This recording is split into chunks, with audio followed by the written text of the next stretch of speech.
अस्सलाम वालेकुम स्टूडेंट। आए हम चैप्टर नंबर 8 का टेस्ट आज डिस्कस करते हैं। तो इसका पहला बड़ा value of the constant for monoatomic gas. Monoatomic के लिए सबसे ज्यादा होती है तो ये 1.67 होगी। ठीक है। If two waves having the same frequency travelling in the same direction, same frequency हो तो इंटरफेरेंस होगा, स्लाइटली डिफरेंट हो तो बीट्स होगा, अपोजिट जाएं तो स्टेशनरी वेव्स होंगी। Distance between node and anti node is lambda by 4। V T and V naught are the velocities of sound in air at T1 and T naught। तो ये वाला relation होगा जी। Velocity जो है वो टेम्परेचर के directly proportional होती है। Newton formula for speed of sound, Newton का फार्मूला बताना है तो ये P ओवर रो होगा। और गैमा P ओवर रो जो है ये लैपलेस का होता है। The person moving towards the stationary observer, जब आप ऑब्जर्वर जो है वो पर जा रहा है स्टेशनरी सोर्स की तरफ तो फ्रीक्वेंसी लार्जर हो जाएगी। पहला शॉर्ट क्वेश्चन है, electromagnetic wave mechanical wave define करें। ऐसी वेव जिनको ट्रेवल करने के लिए किसी मीडियम की जरूरत ना हो, इलेक्ट्रोमैग्नेटिक, और जो मीडियम की जरूरत हो तो mechanical. How the speed of sound changes with density, तो ये फार्मूला लिखा हुआ है, ये आप देख सकते हैं। डेंसिटी जितनी कम होगी स्पीड ऑफ साउंड उतनी ज्यादा होगी। Why does the sound travel faster in solids than in gases, उसका जवाब भी हम यहीं से दे सकते हैं। गैसेज की इलास्टिसिटी ज्यादा होती है, इलास्टिक मॉडुलस गैसेस का ज्यादा होता है, और उनका इलास्टिक मॉडुलस सॉलिड्स का ज्यादा होता है और गैसेस का कम होता है। How are the beats useful in tuning the instrument, comparing the instrument, जब फॉल्टी इंस्ट्रूमेंट को एक सही इंस्ट्रूमेंट के साथ कंपेयर किया जाता है तो बीट्स का पता लग जाता है और हम उनको फिर खत्म कर लेते हैं टेंशन बढ़ा के या कम करके। Define periodic wave and give an example. The waves which are produce after regular interval of time, और ऑल म्यूजिकल साउंड्स इसकी एग्जांपल है। जितनी भी म्यूजिकल साउंड्स होती हैं वो सब पीरियोडिक होती हैं। What feature do the longitudinal waves have in common with transverse wave, दोनों v is equal to F lambda को फॉलो करती हैं, दोनों मैकेनिकल वेव हैं, दोनों एनर्जी ट्रांसपोर्ट कर सकती हैं, मैस नहीं कर सकती। Is it possible for the two identical wave travelling in the same direction along the string to give rise to the stationary wave. अभी आपको मैंने बताया भी है कि अब अगर वो सेम डायरेक्शन में जा रही है तो इंटरफेरेंस करेंगी। स्टेशनरी वेव पैदा करने के लिए अपोजिट डायरेक्शन में जाना पड़ता है। ठीक है जी। एक्सप्लेन द टर्म क्रस्ट रफ एंड नोड एंटी नोड, ये देखें जी, ये है नोड, ये जो पॉइंट है जो जहां पे परमानेंट जीरो डिस्प्लेसमेंट आ रहा है और जहां मैक्सिमम डिस्प्लेसमेंट आ रहा है ये जो है एंटी नोड्स होंगे।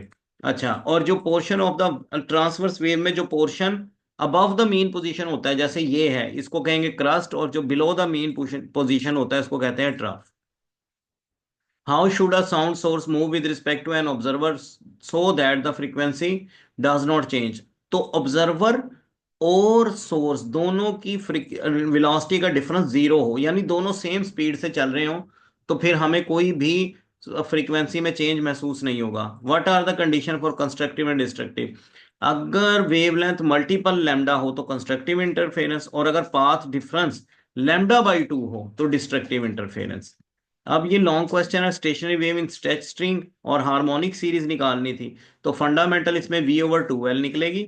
उसके बाद जितनी भी आप लूप्स बना के निकालेंगे वो फंडामेंटल से बड़े, अगर दो लूप है तो 2f1, तीन लूप है तो 3f1, और इसी तरह ये एक सीरीज जनरेट होगी fn nf1 तक, इसे हार्मोनिक सीरीज कहते हैं। स्टेशनरी वेव की रस्सी की लेंथ 120 सेंटीमीटर है और जो चार सेगमेंट में, चार लूप्स में यानी कि मूव कर रही है रस्सी। तो आप फंडामेंटल फ्रीक्वेंसी और वेवलेंथ बताएं, उसके लिए ये फार्मूले मैंने लिख दिए हैं, ये आप निकाल सकते हैं। नेक्स्ट हमारे पास है जी इसी का बी पेपर, तो आप देख सकते हैं व्हेन ऑब्जर्व मूव अवे, जब टुवर्ड्स जा रहा था तो फ्रीक्वेंसी इंक्रीज हो रही थी, अवे जा रहा था तो डिक्रीज हो गई।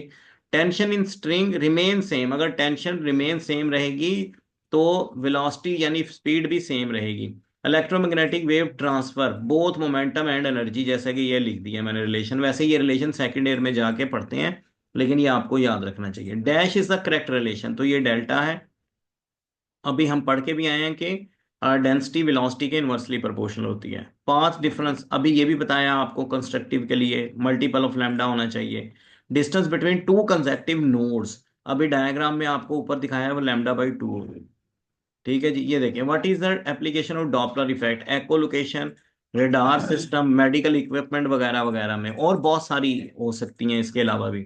How should a sound source move with respect to an observer, the frequency does not change. तो अभी आपको बताया कि डिफरेंस कोई ना हो, यही सवाल अभी ऊपर भी डिस्कस किया। Define crest and trough, portion of the wave above the mean position crest, portion of the wave below the mean position trough. What is the effect of temperature on speed of sound. तो अभी ये आपको बताया है कि speed of sound के directly proportion होता है temperature. How the beats are useful, comparing the faulty instrument with correct one. तो ये भी आपको मैंने ऊपर एक्सप्लेन भी किया है। Write the characteristic of stationary wave, no direction, इनकी कोई डायरेक्शन नहीं होती, नोड्स एंड एंटी नोड्स बनते हैं, no transfer of energy and momentum वगैरह वगैरह। What are the condition for the constructive and destructive. तो वही जो अभी ऊपर सवाल आया वही ये है, और ये कंडीशन मैंने दोबारा से लिख भी दी है। As a result of distance explosion ground tremor first and hear the explosion after that. तो इसका मतलब ये है कि ग्राउंड की क्योंकि देखें इनर्शिया ज्यादा है, तो इसलिए ग्राउंड से आवाज जल्दी आ जाती है, तो ट्रीमर यानी थरथराहट पहले महसूस होगी और धमाका बाद में सुनाई देगा। A wave produced along a stretched string, but some of its particles show permanently zero amplitude। तो अभी आपको बताया जो जीरो एम्पलीट्यूड पे होते हैं, दरअसल वो क्या होते हैं, वो नोड होते हैं, जैसा कि ये आपको नजर आ रहा है, ये जीरो एम्पलीट्यूड शो कर रहे हैं। ठीक है जी, नेक्स्ट चलते हैं हमारे पास। अब what happen to the jet plane like Concorde flies faster than sound. और यानी इसको साउंड बैरियर तोड़ना कहते हैं। देखिए अगर ये हवा की स्पीड से कम चलेगा तो हवा के दायरे बनेंगे इसके गिर्द, और जब ये साउंड बैरियर को ब्रेक करेगा तो देखिए हवा की ऐसे कोन्स बनती हैं, इसको कहते हैं साउंड बैरियर ब्रेक करना। What happens the value of the speed of sound. तो ये आप देखें लैपलेस का फार्मूला निकालना, ये पीवी गैमा कांस्टेंट होता है, प्रेशर और वॉल्यूम चेंज किया और वॉल्यूम को कॉमन लिया यहाँ से, और फिर इस पे बाइनोमियल एक्सपेंशन लगाई तो ये फाइनल फार्मूला मिलेगा। और ये देखें आपको ये न्यूमेरिकल है, और न्यूमेरिकल के लिए ये दोनों फार्मूले मैंने लिख दिए हैं। आपको फंडामेंटल फ्रीक्वेंसी निकालनी है और नेक्स्ट नोट की फ्रीक्वेंसी निकालनी है। तो नेक्स्ट नोट फंडामेंटल से डबल होती है। तो ये हो गया जी यहाँ पे हमारे पास। आज के लिए इतना ही काफी है। इजाजत दीजिए, अल्लाह हाफिज।